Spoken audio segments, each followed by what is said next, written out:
Sinabi ni Yahweh kay Moses, sabihin mo sa mga tao na ihanda nila ang kanilang sarili mula sa araw na ito hanggang bukas. Kailangang labhan nila ang kanilang mga damit. At humanda sa makalawa sapagkat akong si Yahweh ay bababa sa bundok ng Sinai para makita ng mga tao. Lagyan mo ng hangganan ang paligid ng bundok. At sabihin mo sa kanilang huwag aakyat sa bundok, ni hahawakan ang anumang nasa loob ng hangganan. Sino mang gagawa nito ay papatayin. Sa pamamagitan ng bato o sibat, maging tao man o hayop. At sino mang papatayin sa ganitong dahilan ay huwag ding hahawakan. Kapag narinig na ninyo ang mahabang tunog ng trumpita, saka pa lamang kayo makakaakyat sa bundok. Mula sa bundok, bumaba si Moses at ipinaghanda ang mga tao upang sumamba at nilinis nila ang kanilang mga dumi. Sinabi sa kanila ni Moses, humanda kayo sa ikatlong araw at huwag muna kayong magsisiping. Kinaumagahan ng ikatlong araw ay kumulog at kumidlat. Ang bundok ay nabalot ng makapal na ulo. At narinig ang isang malakas na tunog ng trumpeta. Nanginig sa takot ang lahat ng tao sa buong kampo. Pinangunahan ni Moses ang mga tao pumunta sa paanan ng bundok upang humarap sa Diyos. Ang bundok ng Sinai ay nababalot ng usok sapagkat bumaba si Yahweh na sa anyo ng apoy. Tumaas ang usok tulad ng usok ng isang subon at nayanig ang bundok. Palakas ng palakas ang tunog ng tambuli. Nagsalita si Moses at sumagot sa kanya ang Diyos sa pamamagitan ng tunog.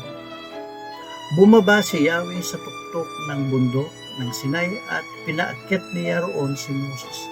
Sinabi niya, bumaba ka at sabihin mo sa mga tao na huwag lalampas sa hangganan upang makita ako sapagkat marami ang mamamatay. Pati ang mga paring lalapit sa akin ay kailangang maglinis ng kanilang sarili. Kung hindi, parurusahan ko sila. Sinabi ni Moses kay Yahweh, hindi po aakyat dito ang mga tao sapagkat pinaglagyan na ninyo ng hangganan ang paligid ng bundok at itinuturing naming banal ang nakapaloob doon. Sinabi ni Yahweh, bumaba ka at isama mo rito si Aaron. Ang mga pare at mga tao ay huwag mong palalampasin sa hangganan. Sino mang lumampas ay parurusahan ko. Bumaba nga si Moses at sinabi ito sa mga tao. Pagpalain ng Panginoon ang pagkabasa ng kanyang salita sa ating pong puso. Ito po ang batayang talata sa ating pong pag-aaral sa araw na ito at sa ating pong pagpapatuloy. Tayo po ay sumandaling manalangin. Mapagpalang Diyos, mahabaging Ama, salamat po sapagkat ipinagkaloob niyo muli ang panibagong buhay at kalakasan sa umagang ito. Salamat po, Panginoon, sapagkat iningatan at ginabayan kami sa buong magdamag ng aming pagpapahinga. At sa mga sandaling ito, dakilang Diyos, dalangin po namin, nabuksan po ang aming puso at isipan sa aming pong pagbubulay-bulay ng iyong salita, sa bawat matutunan namin sa araling ito, Panginoon, ay aming pong may apply sa aming pong buhay upang ang aming pong buhay ay makapagbigay luwalhati at kagalakan sa inyo. Dakilang Diyos, dalangin ko po na gabayan po kami sa aming pong pagbubulay-bulay ngayong umaga. Puspusin po kami ng iyong banal na espiritu at ng karunungan upang lubos po namin maunawaan ang iyong mensahe sa araw nito at amin pong magamit sa aming buhay at mahayag ang iyong kapangyarihan sa pamagitan namin, sapagkat ito po aming dalangin sa pangalan ni Jesus. Amen.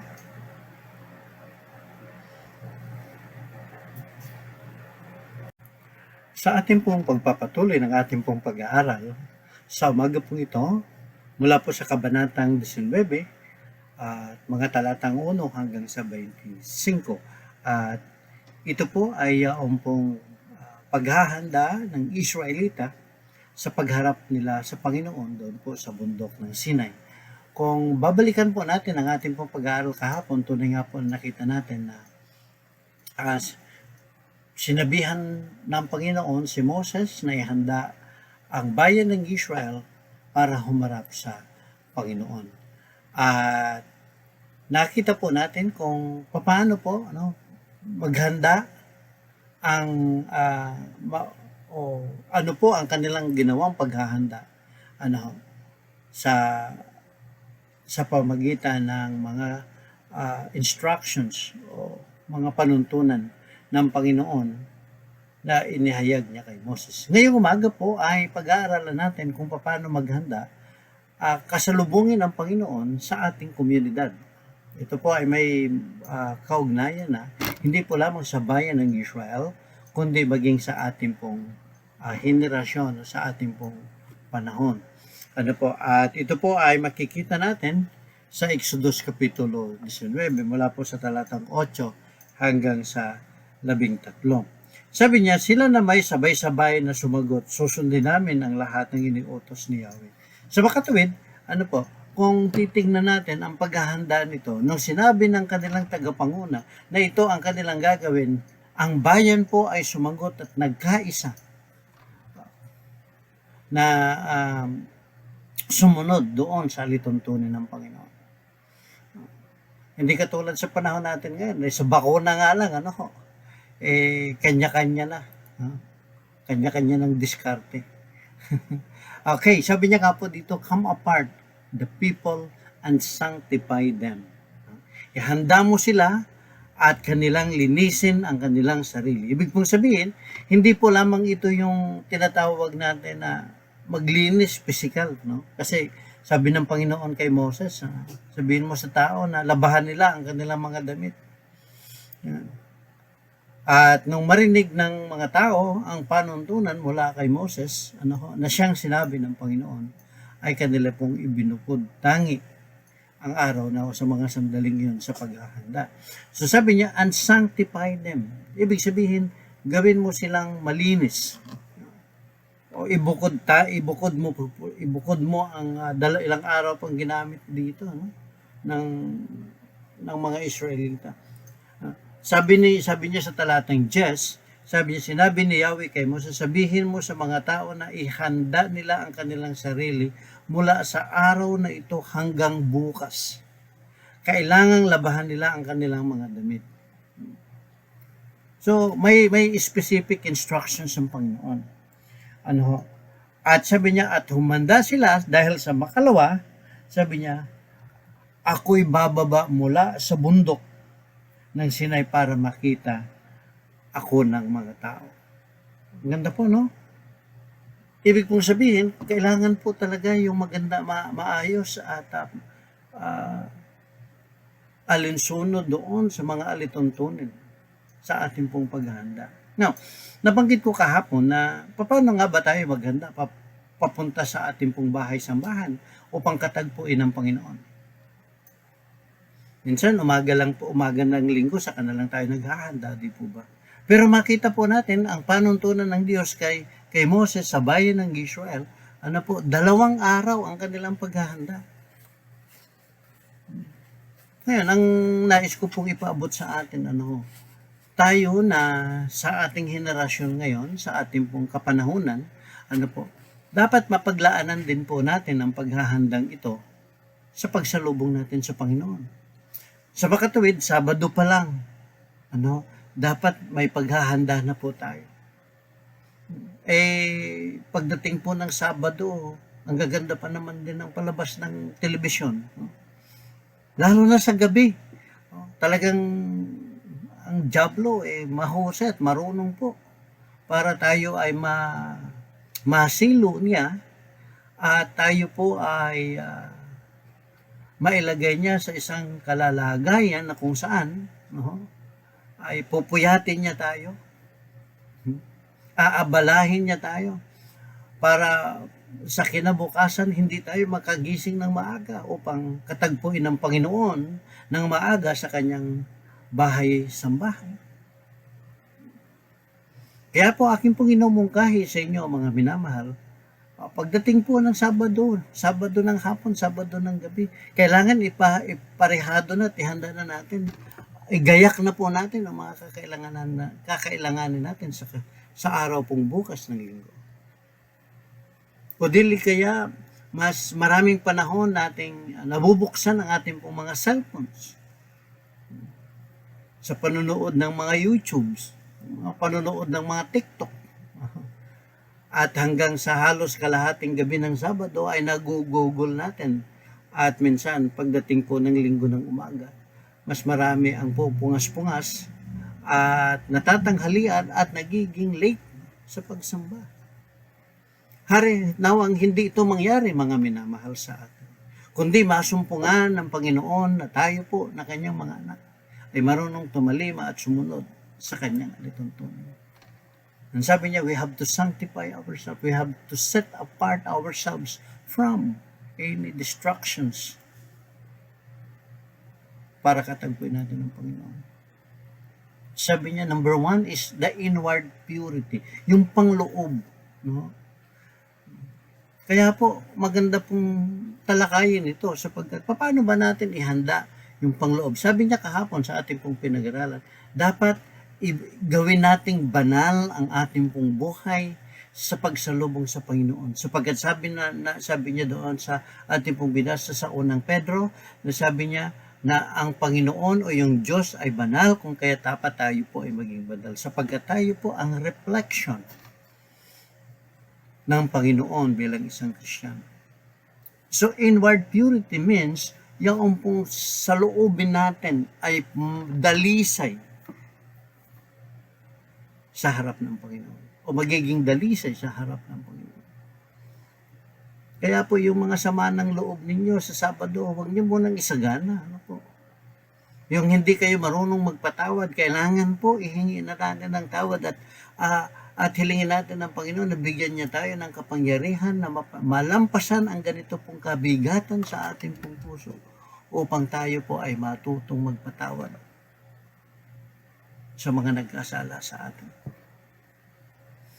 Inward purity, yaong pong mga maaaring makahahadlang sa ating pong pagsamba. Sabado pa lang po, kailangan malinis na yan. Pero mas maganda po kung araw-araw po tayong nagpo-purify ng ating pong sarili. Hindi ka sa tubig nga lang eh. Hindi ka makainom ng tubig na hindi na purified water, di ba? Bakit? Kasi masisira na tiyan mo, hindi na sanay.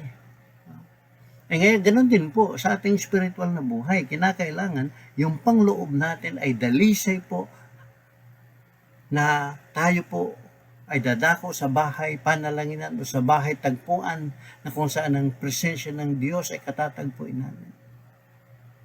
Kailangan dalisay po yung ating buhay o ang ating buong puso. Now, ito yung tinatawag natin minsan, pangalawa, yung outward to be secluded place. Pag sinabi mong isang lugar, alam niyo po, bakit sa Sinai? Bakit isang lugar ang ibinigay ng Panginoon na kung saan magpapakita siya?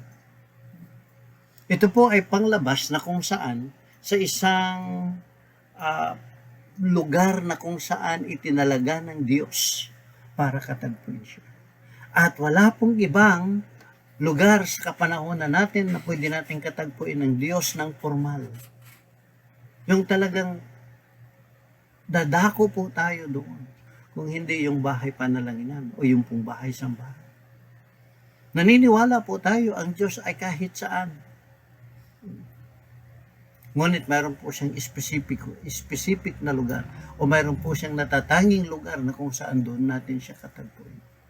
At sa panahon natin ngayon, wala pong iba kung hindi ang bahay panalanginan, kung hindi ang bahay sambahan.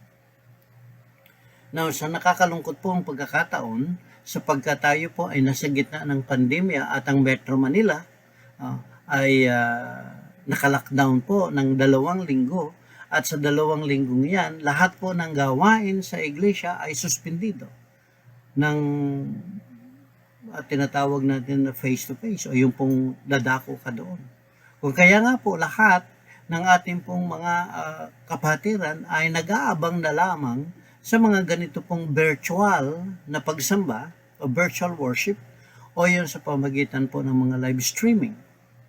Alam nyo po, mas mapalad, hindi ko naman sinabing mas mapalad po tayo sa ating pong mga tuga-subaybay, kayo pong lahat na nandyan sa labas, sapagkat kada umaga, sa pagsimula pa lang ng buhay, natin, paggising sa umaga, yaong pong mga nakahandang blessings ng Panginoon ay nakatanggap na tayo. Marami po ang nagpapaabot sa akin na sila'y nagpapasalamat sa pamagitan po ng messengers o sa messenger ko na sila po ay nagpapasalamat sapagkat sa kabila po nitong pandemya, mga kapatid, ay hindi sila nakakadalo sa bahay-sambahan. At sa pamagitan po ng ganito pong programa, sila po ay nakakaabot doon sa ninanais po nilang makapaglingkod at makapagsamba sa Panginoon.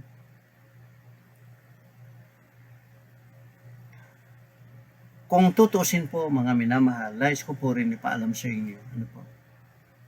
Ang ganito pong gawain sa ating pong morning meditation, ito po ay pinaghati-hati natin ang isang mensahe sapagkat hindi po kakayanin ng 20 minuto na ipahayag ang buong outline ng ating pong mensahe. Sapagkat kung bubuuhin natin ito, ito po ay isang full-length sermon na pinapangaral at dinadala, inihahatid sa mga kapatiran sa loob ng simbahan. Kaya kapag natapos natin ng isang lesson, minsan ito po ay 4 na bahagi o 5 bahagi, ay nabuo po ninyo yung buong mensahe o buong sermon sa loob ng isang linggo. At higit sa lahat, naniniwala po ako at sa kanila pong mga patutuo, yung pong nagpapadala ng message sa akin, kayo po ay ang nakakaalam, na magmula po nung tayo nagsimula sa ating pong live streaming, sa ating daily morning devotion, ay marami po silang natutunan at marami po silang natatanggap na mga blessings at pagpapala sa Panginoon.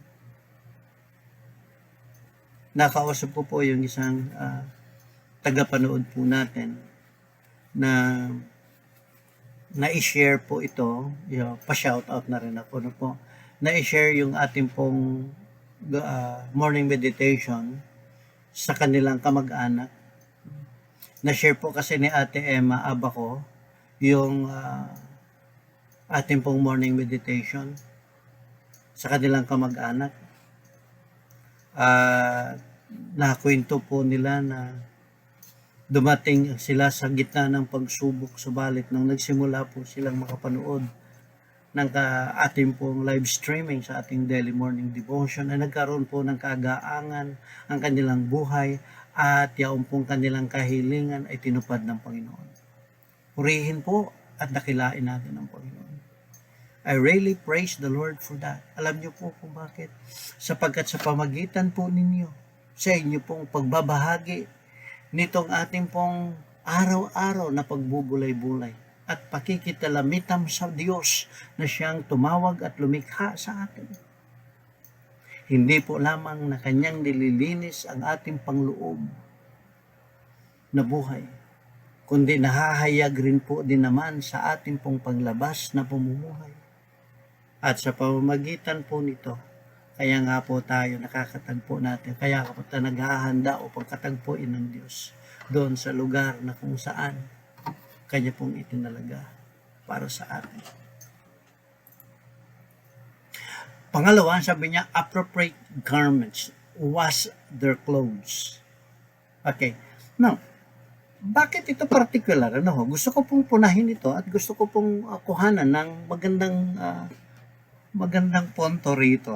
Appropriate garments. That means, wash their clothes. Sabi niya, okay, yung kanilang magiging kasuotan ay yung bagong laba. Di ba? Sabi ng Panginoon kay Moses, sabihin mo sa tao, labahan nila ang kanilang damit. Now, ginamit ko po ito na partikular na kasuotan sapagkat napapansin natin, at napapansin din po ba ninyo, kapag dumako kayo sa bahay-sambahan, ay iba-iba yung kasuotan ng mga dumadalo. At minsan po, mayroong tinatawag na inappropriate garments. Alala ko tuloy yung pong kaibigan ko na lingkod ng simbahan. Yan. Ang hirap kasi magbigkas po sa mga ganito pong sitwasyon kasi pag mga ganito ng paghahalimbawa ayaw natin gamitin yung mga sana, pero ito po yung napakaganda. Maalala po ninyo na sa bawat simbahan ay nagkakaroon po ng tinatawag na Lord's Supper. Ito ho yung communion. At madalas sa ibang mga grupo, sinasabi nila na yaong pong ostya ay katawan ni Kristo. Sa iba po, katulad ng tinuro po ng banal na kasulatan, na siya namang ginagawa natin ay yung pong ostya o yung pong tinapay ay nagsisimbolo lamang na katawan ni Kristo na pinagputol-putol para sa ating pinagputol-putol na simbolo ng kanyang katawan ay pinagputol-putol para sa atin upang magkaroon tayo ng kaligtasan. Simbolo po yan. Madalas po yung nakwento ng kaibigan ko. Kapag kayo susubo yung ostya, di ba? Ano ba baga ang binabanggit nila o sinasabi niya? Pag nilagay po yung ostya at iaabot po doon sa tatanggap, ang sabi niya, this is the body of Christ. At yung tatanggap ay magsasabi naman, sabi niya, Amen.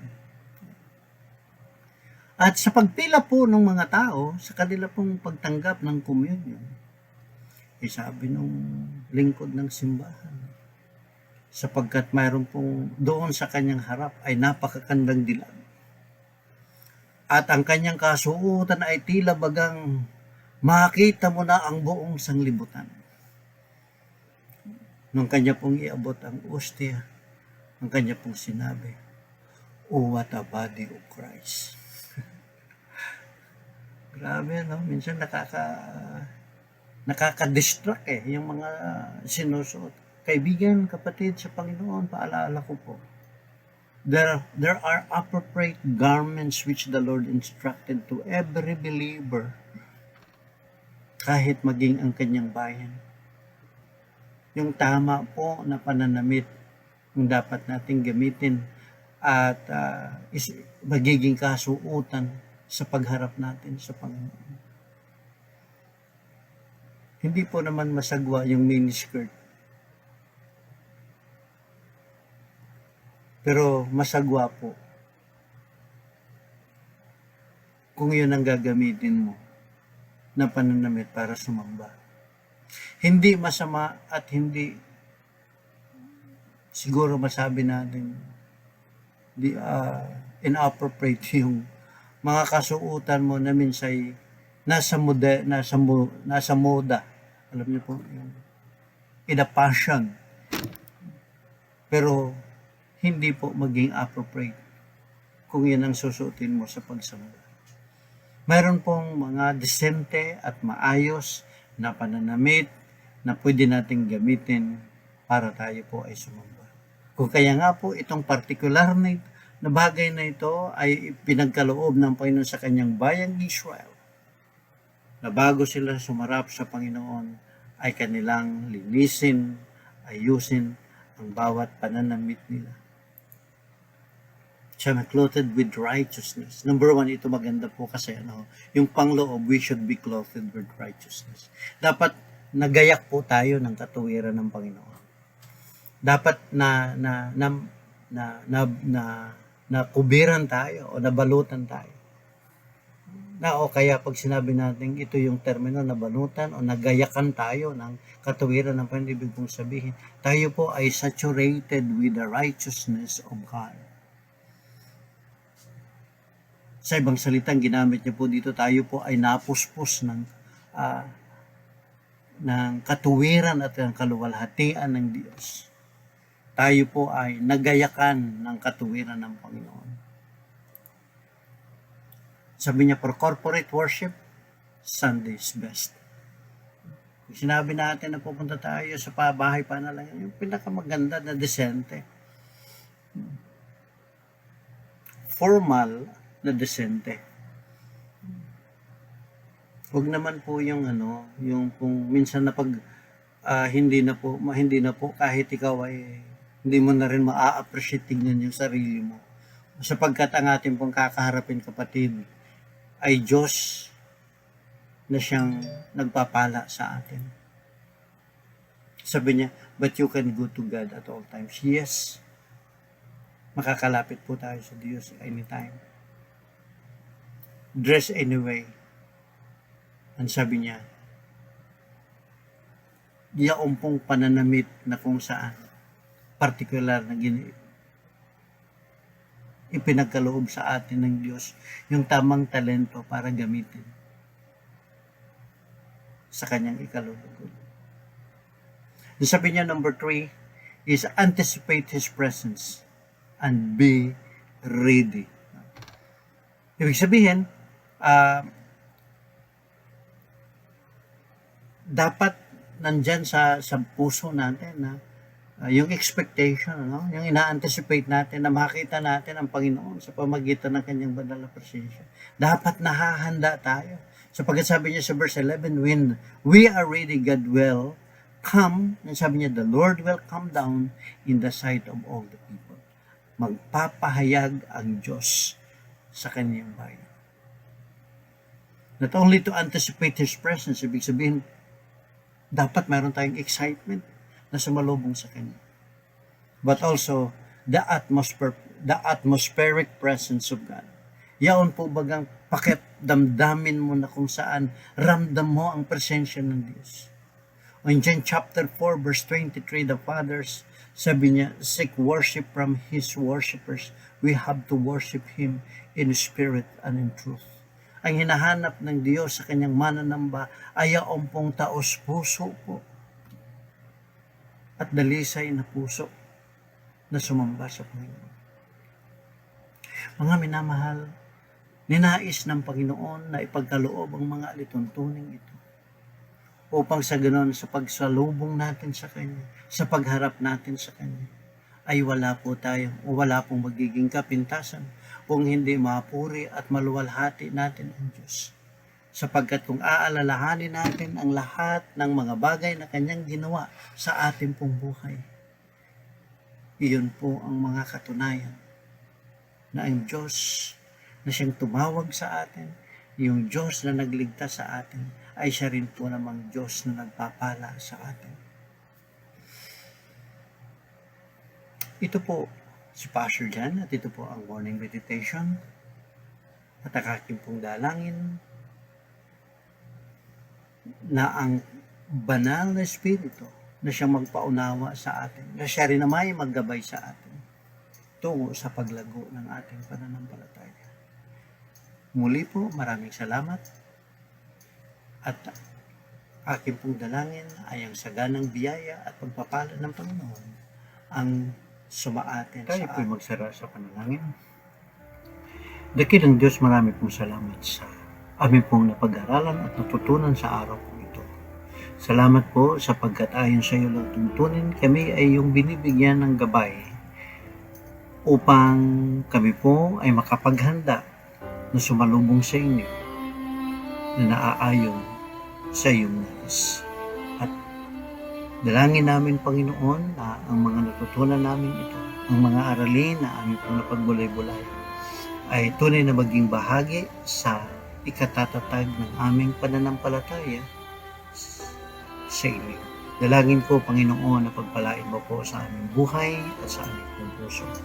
Gabayan at ingatan po kami, lalo't higit ilayo sa mga karamdaman kung maaari, Panginoon, makapagbigay ng sakit ang mga nangyayari sa aming pong paligid sa pamagitan ng mga pandemya na aming pong nararanasan sa aming bayan.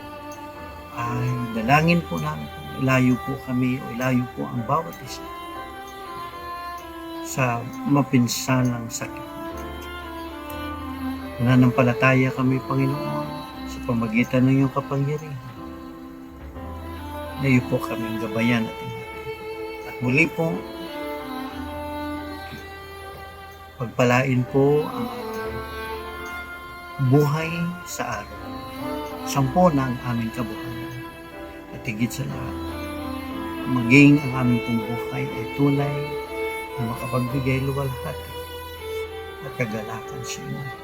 At ngayon, sa walang hanggang pag-ibig ng Diyos Ama at ang biyaya ng Penso Kristo, ang pakikipisan, pag-aliw, paggabay ng Banal na Espiritu, siyang sasaatin mula ngayon hanggang sa pagbabalik ng ating tagapagligtas sa pangalan ni Jesus.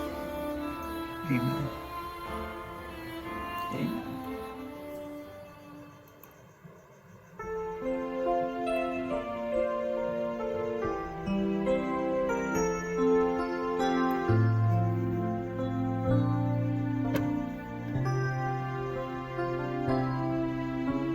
You've written what you want from me in stone, a reflection of your character alone. So I try to keep your laws without regrets, but I'm easily distracted and forget. So write them on my heart, seal them in my mind. The beauty of your law and grace combined remind me just how lovely your commandments are. So write them on the tablets of my heart.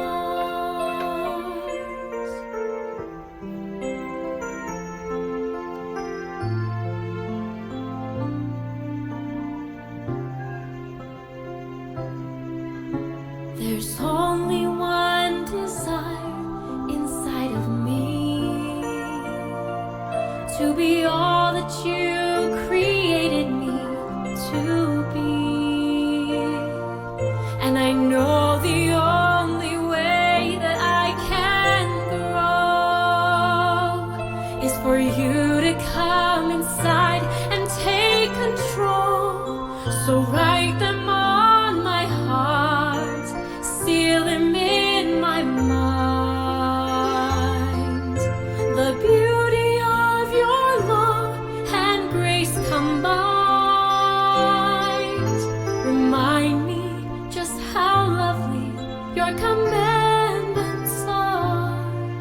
So write them on the tablets of my heart. Your law reflects your goodness, the cross reveals